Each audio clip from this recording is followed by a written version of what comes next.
ഞാൻ സക്കറിയ ജോർജിലേക്ക് പോവുകയാണ്. ശ്രീ സക്കറിയ ജോർജ്, ഇവിടെ ഇതാ സൂചിപ്പിച്ചു കഴിഞ്ഞു. ഈ അന്വേഷണവുമായി ബന്ധപ്പെട്ട രണ്ട് നിരീക്ഷണങ്ങളാണുള്ളത്. അതിൽ ശ്രീ റെജി ലൂക്കോസ് അദ്ദേഹത്തിൻ്റെ വാദം സമർത്ഥിക്കുന്നത് ഈ സർക്കാരിനെ സംബന്ധിച്ചിടത്തോളം അതിൽ ആരെയും സംരക്ഷിക്കുന്ന നിലപാടുണ്ടാകില്ല.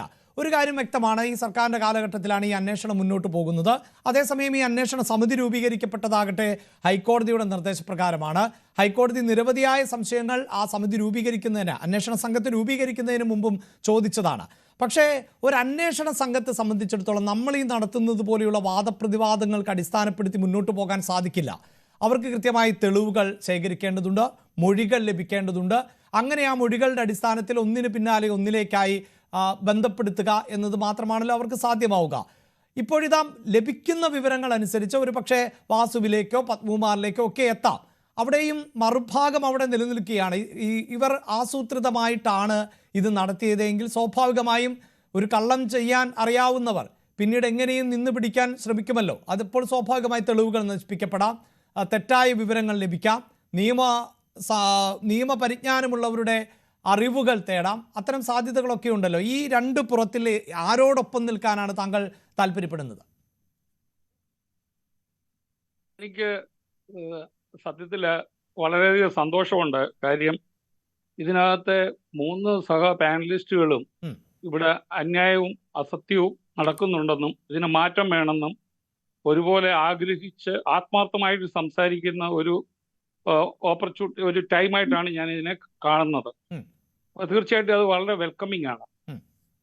കാരണം ശബരിമലയിലെ വിശ്വാസം, ഞാൻ എൻ്റെ ഒഫീഷ്യൽ ലൈഫ് തുടങ്ങുന്ന എരുമേലിലാണ്. ഞാൻ 2 സീസണ് അവിടെ ഇരുന്നു. പിന്നെ ഞാൻ സ്പെഷ്യൽ ഡ്യൂട്ടി ആയിട്ടൊക്കെ വന്നു. ഞാൻ എൻ്റെ കണ്ണുകൾ കൊണ്ട് നടത്തിയ, എൻ്റെ തലച്ചോറും കണ്ണുകൾ കൊണ്ടും നടത്തിയ ഒരു സ്റ്റഡിയാണ് ഓരോ വർഷവും ശബരിമലയിൽ വരുന്നത്. അതിന് സ്റ്റഡി സപ്പോർട്ടില്ല, കാര്യം അതിനുള്ള മീൻസ് അന്നേരം ഡ്യൂട്ടി ചെയ്യുമ്പോൾ നമുക്ക് അതിനൊന്നും സമയമില്ല. പക്ഷേ ജനങ്ങളെ കാണുമ്പോൾ അറിയാം ഓരോ വർഷവും കൂടിക്കൊണ്ട് വരുവാണ് വിശ്വാസികൾ. ചിലപ്പോൾ കേരളത്തിൽ നിന്നുള്ളവരുടെ എണ്ണം കുറഞ്ഞാലും ബാക്കിയുള്ള സ്റ്റേറ്റുകളിൽ നിന്ന്, അങ്ങ് മധ്യപ്രദേശ്, ഒറീസ, UP വരെയുള്ള വണ്ടികളാണ് അവിടെ വരുന്നത് വിശ്വാസികളുടെ. പിന്നെ ഇപ്പൊ മലേഷ്യയും അവിടുന്ന് ഒക്കെ ഇന്ത്യൻ ഒറിജിൻസ് വരുന്നവരുണ്ട്, റിപ്പാട്രിയേറ്റ്സ് ഒക്കെ. അപ്പം ഇത് വലിയൊരു കാര്യമാണ്. അപ്പോൾ അവിടെ ഒരു വലിയൊരു വിശ്വാസമുണ്ട്. ഞാൻ നേരത്തെ ചർച്ചയിൽ തന്നെ പറഞ്ഞാണ്, അവസാനം എല്ലാ രാത്രികളിലും ഹരിവരാസനം പാടുന്ന ആ ഒരു സമയത്ത് ദേശീയഗാനം പാടുമ്പോൾ ഉണ്ടാകുന്ന ആബ്സല്യൂട്ട് സൈലൻസും റെസ്പെക്റ്റുമാണ് ആ സമയത്ത്. അന്നേരത്തെ ഒരു വികാരം എന്ന് പറയുന്നത് ഓൾ ടുഗദർ ഡിഫറെന്റ് ആണ്. നമുക്ക് എക്സ്പ്ലെയിൻ ചെയ്യാൻ പറ്റില്ല. ഞാൻ സത്യം പറഞ്ഞാല് അവിശ്വാസികൾ പോലും വിശ്വാസത്തിലേക്ക് വരാൻ ആകർഷിക്കുന്ന മാതിരിയുള്ള ഒരു അറ്റ്മോസ്ഫിയർ ആണ് അന്നേരം അവിടെ ഉണ്ടാകുന്നത്. ഇതിനപ്പുറത്ത് എന്താണ്? ഇപ്പൊ നമ്മുടെ സർക്കാർ അതീവ ദാരിദ്ര്യം മാറ്റി നിർമ്മാർജ്ജനം ചെയ്തു അങ്ങനെ ഒരു പ്രക്രിയയിലേക്ക് പോകുന്നു. കാര്യം പോവർട്ടി ഇറാഡിക്കേഷൻ എന്ന് പറയുന്നത് മഹാത്മാഗാന്ധിയുടെ തന്നെ ഏറ്റവും വലിയൊരു സ്വപ്നമായിരുന്നു. അപ്പം അതിനോട് ഞാൻ വളരെയധികം യോജിക്കുവാണ്. പക്ഷെ അവിടുന്ന് ഒരു കാര്യം കൂടെ പോകണം. ശബരിമലയിലെ അതീവ സുരക്ഷിതത്വവും അതീവ സത്യസന്ധതയെ ഉറപ്പുവരുത്താൻ നമ്മുടെ മിഷനറിക്ക് ഉത്തരവാദിത്വമുണ്ട്. അതീവ സത്യസന്ധത ഉണ്ടെങ്കിൽ നമുക്ക് തീർച്ചയായിട്ടും പറയാം, ദേവസ്വം ബോർഡ് പ്രസിഡന്റുമാരായിട്ട് വരുന്നത് N. ഭാസ്കരൻ നായർ സാറിനെ പോലെ, യശസ്വരനായ അദ്ദേഹത്തെ പോലെ, ശ്രീ മക്കപ്പുഴ വാസുദേവപിള്ള ചേട്ടനെ പോലെയൊക്കെ ഉള്ള ഉന്നതർ വരുമ്പോൾ അവർക്ക് ആർക്കും ഒന്നും വേണ്ട. അവർക്ക് ഇങ്ങനെ കിട്ടുന്ന ഒരു ഗോഡ് ഗിവൺ ഓപ്പർച്യൂണിറ്റിയാണ് ഇങ്ങനെ പിൽഗ്രിംസിനെയും വിശ്വാസികളുടെയും ഒക്കെ ഒന്ന് പിന്നെ സെർവ് ചെയ്യാനുള്ള ഒരു അവസരമായിട്ട്. അല്ല, പക്ഷേ അതിപ്പോഴില്ലല്ലോ. ഇപ്പോൾ ഇതൊരു തരം രാഷ്ട്രീയ നിയമനവും ഉപകാരസ്മരണയും ഒക്കെ ആയി മാറിയിരിക്കുകയാണല്ലോ. അതെ, നമ്മൾ പറയുമല്ലോ സിംഹവാലം കുരങ്ങിന്റെ വംശനാശം വരുന്ന പോലെ സത്യസന്ധരുടെ ഇത് സിസ്റ്റത്തിൽ നിന്ന് നഷ്ടപ്പെട്ടു പോവുകയാണ്. 9ാമത് പേ കമ്മീഷനകത്ത് ജസ്റ്റിസ് രാജേന്ദ്ര ബാബുവിന്റെ ഒരു പിന്നെ റിമാർക്സ് ഉണ്ട് അദ്ദേഹത്തിന്റെ. അതിനകത്ത് പറഞ്ഞേക്കുന്നത് നമ്മുടെ ഈ ethical standards are fast declining in public life and more so in government service. ഇതൊരു യാഥാർത്ഥ്യമാണ്. അപ്പൊ അദ്ദേഹം പറഞ്ഞ ഒരു കാര്യം കൂടെ ഉണ്ട്. More than fear of punishment, what is require is a positive belief in ethics in public life. ഇത് നമുക്ക് റിസ്റ്റോർ ചെയ്യാൻ പറ്റത്തില്ലെങ്കിൽ, റിസ്റ്റോറേഷൻ ഓഫ് ലോസ് വാല്യൂസ് ഇല്ലെങ്കിൽ തീർച്ചയായിട്ടും ഇവിടെ വലിയ പ്രശ്നങ്ങളാണ്. ഇനിയും അഡ്വക്കേറ്റ് ശ്രീ അനിൽ പറഞ്ഞ പോലെ ഇതിനകത്തെ കാര്യങ്ങൾ, ഗോൾഡിന്റെ കാര്യം വരുമ്പം ഇങ്ങോട്ട് കൊണ്ടുവന്ന് വെക്കുമ്പോൾ അതിനെ പ്രൂവ് ചെയ്യാനൊക്കെ വലിയ പ്രയാസമാണ്. മിക്കവാറും സാധാരണ മോഷ്ടാക്കൾ മോഷ്ടിച്ചു കഴിയുമ്പോൾ അത് സാധാരണ കള്ളന്മാരാണ്, ദാരിദ്ര്യം കൊണ്ട് മോഷ്ടിക്കുന്നവരാണ്. അവർ വലിയ സ്വപ്നങ്ങൾ വെച്ച് പിന്നെ കോടികൾ ഉണ്ടാക്കാനുള്ളതല്ല. അവർക്ക് ശരി. ജോലി ചെയ്യാതെ ജീവിക്കണം, മറ്റുള്ളവരെ ചൂഷണം ചെയ്യിക്കണം. അപ്പൊ അതെല്ലാം സ്വർണ്ണക്കടയെ കെട്ടിക്കഴിഞ്ഞ ഉടനെ അത് ഉരുക്കും. വലിയ പാടാണ് ഇത് എസ്റ്റാബ്ലിഷ് ചെയ്യാൻ. അദ്ദേഹം പറഞ്ഞത് കറക്റ്റാണ്. ഉം. പിന്നെ ശ്രീ റെജി ലൂക്കോസ് പറഞ്ഞു ഇറിഡിയത്തിന്റെ കാര്യമൊക്കെ. എനിക്ക് ബലമായ സംശയമുണ്ട്, ഈ ഇറിഡിയം എന്ന് പറഞ്ഞ ഒരു സാധനം നോക്കിയിട്ടാണ് വിജയമല്യ ഇവിടോട്ട് വന്നതെന്ന് ഞാൻ സംശയിക്കുന്നു. ഉം. കാരണം ഇത് കഴിഞ്ഞതിന് ശേഷമാണ് അയാൾക്ക് ഗ്രോത്ത് ഉണ്ടാകുന്നത്, ഭയങ്കരമായിട്ട് എക്സോർബിറ്റൻ ഗ്രോത്ത്. അയാള് കിങ് ഫിഷർ ഒക്കെ തുടങ്ങുന്നു. ആ. പക്ഷെ ഇത് പറ്റിച്ചത് കൊണ്ട് ആൾക്കാർ പറയുന്നു ഇന്ന് ഈ സ്വന്തം രാജ്യത്ത് പോലും ജീവിക്കാൻ പറ്റാതെ ഇവിടുന്ന് ഫ്ലീ ചെയ്ത് പോകേണ്ടി വന്നതും ഈ അയ്യപ്പനെ പറ്റിച്ച് അവിടെ പോയി മാനിപ്പുലേഷൻ ചെയ്തുകൊണ്ട്. കാര്യം നമ്മളറിയാം, പല നാൾ കക്കുമ്പോൾ ഒരു നാൾ പിടിക്കപ്പെടുമെന്ന് പറഞ്ഞ പോലെ നമ്മൾ എത്ര കള്ളത്തരം കൂട്ടി വെച്ചാലും അവസാനം നമുക്ക് 6 അടി മണ്ണില് ഗ്രേവ്യാർഡേ ഉള്ളൂ നമുക്ക്. അല്ല, പക്ഷേ വിജയ് മല്യ ശബരിമലയിൽ മാത്രമല്ല, നിരവധിയായ ക്ഷേത്രങ്ങളിൽ ഇത്തരത്തിൽ സ്വർണം അദ്ദേഹത്തിന് വഴിപാട് എന്ന നിലയിലൊക്കെ നൽകിയിട്ടുണ്ട്. അല്ല, അതിനൊക്കെ ചെയ്യുമ്പം നമ്മളെ ഈ ചെറിയ കള്ളന്മാര് എന്ത് ചെയ്യും? ചെറിയ കാര്യത്തിലെ ഫോക്കസ് ചെയ്യുള്ളൂ. വലിയ കള്ളന്മാരുടെ പ്ലാൻ ഓഫ് ആക്ഷനും അവരുടെ ഹൊറൈസോണും വളരെ വലുതാണ്.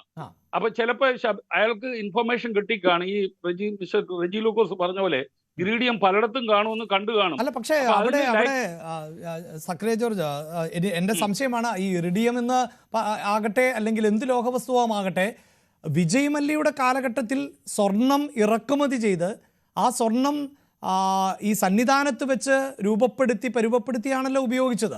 അതിനപ്പുറത്ത് ഇപ്പോൾ ഉണ്ണികൃഷ്ണൻ പോറ്റി കൊണ്ടുപോയതുപോലെ അവിടെ നിന്നൊരു മെറ്റീരിയലോ വസ്തുക്കളോ ഒന്നും കൊണ്ടുപോയതായി നമുക്കറിയില്ല. അതിന് ഇൻവെന്ററി ഇല്ലല്ലോ. ഇതിനൊരു ഇൻവെന്ററിയും ഒരു നല്ലൊരു സ്റ്റോക്ക് രജിസ്റ്ററും ഇവിടുത്തെ ഒരു അമ്പലത്തിലും ഇല്ലല്ലോ.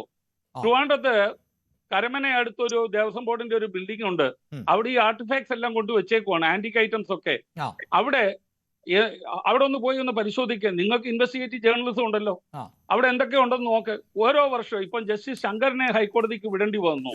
അദ്ദേഹം വന്നിട്ടാണ് ഇവിടെ എന്തൊക്കെ ഉണ്ടെന്ന് നോക്കാനായിട്ട് വരുന്നത്. ഈ ദേവസ്വം ബോർഡുകളിലൊക്കെ എന്തൊക്കെ ഐറ്റം ഒന്നും ഉണ്ടെന്നുള്ളതും റേറസ്റ്റ് ആയിട്ടും പ്യൂറായിട്ടുമുള്ള സാധനങ്ങൾക്ക് antiquities and art treasure act 1972 പ്രകാരം ലൈസൻസ് ഒക്കെ ഉണ്ടാക്കി ഇത് അക്കൗണ്ടബിൾ ആക്കണം. ഇതൊക്കെ വിദേശത്ത് പോയി കഴിഞ്ഞാൽ നമുക്ക് ചിന്തിക്കാൻ പറ്റാത്ത കാശുകളാണ് കിട്ടുന്നത്. വിജയമല്യ പോലും കടത്തിയിട്ടുണ്ടോ എന്ന് നമുക്ക് പറയാൻ പറ്റുമോ? വിജയമല്യ പോലും കറക്കി. അയാൾ അങ്ങനെ ഹോണസ്റ്റ് ആണോ? ഒരു അബ്കാരി അല്ലേ?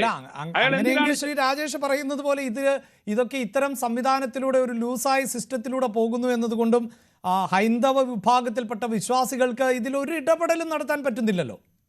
അല്ല, അതിനകത്ത് ഡെപ്യൂട്ടി കമ്മീഷണർ ശ്രീ രാധാകൃഷ്ണന്റെ ഒരു സ്റ്റേറ്റ്മെന്റ് ഉണ്ടായിരുന്നു. ഇയാള് സ്വർണം പതിഞ്ഞതിന് ശേഷം ദേവസ്വം ബോർഡിലെ ഒരാളുടെ വീട്ടില് ഒരു പുതിയ മാരുതി കാറ് കിടക്കുന്ന കണ്ടെന്ന് പറഞ്ഞു. പുത്തൻ കാറ്, ബ്രാൻഡ് ന്യൂ. കാര്യം അന്നത്തെ കാലത്തൊക്കെ ശമ്പളം 98 ആണല്ലോ. ശമ്പളം വെച്ച് ഒരാൾക്ക് കാറ് വാങ്ങിക്കാൻ പറ്റുമോ? ഒന്നുകിൽ ലോൺ എടുക്കണം, അല്ലെങ്കിൽ കുടുംബസ്വത്ത് എന്തെങ്കിലും വിൽക്കണം. എനിക്ക് ഒരു സെക്കൻഡ് കൂടെ തരണം. അപ്പൊ ഇങ്ങനെ ഐറ്റംസ് പുറത്തു പോയിട്ടുണ്ടെങ്കിൽ the best agency is the CBI. കാര്യം ഇന്റർപോളിന്റെ ഇന്ത്യയിലെ അതോറിറ്റിയാണ് അവര്.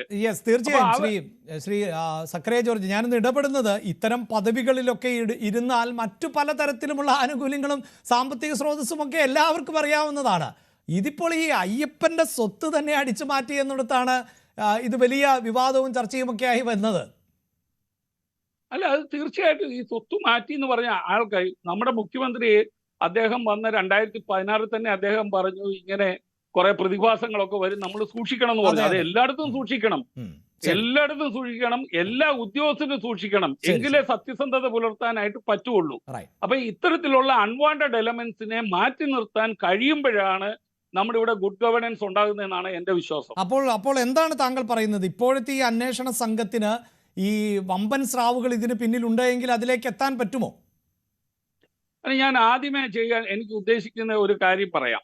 ജസ്റ്റിസ് ശങ്കറിനെ അദ്ദേഹത്തെ കൊണ്ട് ശബരിമലയിലെ മാത്രം നോക്കാതെ കേരളത്തിലെ മൊത്തം അമ്പലങ്ങളിലെ സ്വത്തുകളെ പറ്റി ഒരു ഇൻവെന്ററി ഉണ്ടാക്കുക, ഒരു ഇൻവെന്ററി ക്രിയേറ്റ് ചെയ്യുക. അപ്പൊ നമുക്ക് എന്തെല്ലാം സ്വത്തുണ്ടെന്നുള്ള കാര്യം അറിയാം. പത്മനാഭസ്വാമി ടെമ്പിളിൽ മാത്രം സുപ്രീം കോടതിയൊക്കെ ഇടപെടുള്ളതുകൊണ്ട് ഇവരെ പോലുള്ള ആൾക്കാർക്ക് ഇൻഫിൽട്രേറ്റ് ചെയ്യാൻ പറ്റുന്നില്ല. അഡീഷണൽ സെഷൻസ് ജഡ്ജാണ് അവിടുത്തെ ചുമതലക്കാരി. മാം, ഞാൻ അവിടെ deputy commissioner law and order എന്ന സമയത്ത് മാം ആയിരുന്നു. അഡീഷണൽ സെഷൻസ് ആയിരുന്നു എന്ന് പറഞ്ഞ പോലെ ഒരു ജുഡീഷ്യൽ സ്ക്രൂട്ടണി എപ്പോഴും ആവശ്യമാണ്. ആ സ്ക്രൂട്ടണി എൻഷുർ ചെയ്യണം. ഇപ്പൊ ഇവിടെ ജഡ്ജസ് ഒക്കെ ഉണ്ട്, ഇതിനു വേണ്ടി സ്പെഷ്യൽ ബെഞ്ച് ഉണ്ട്, ഒരു സ്പെഷ്യൽ ജഡ്ജിനെ അവിടെ വിടുന്നു. ഇതൊന്നും പോരാ.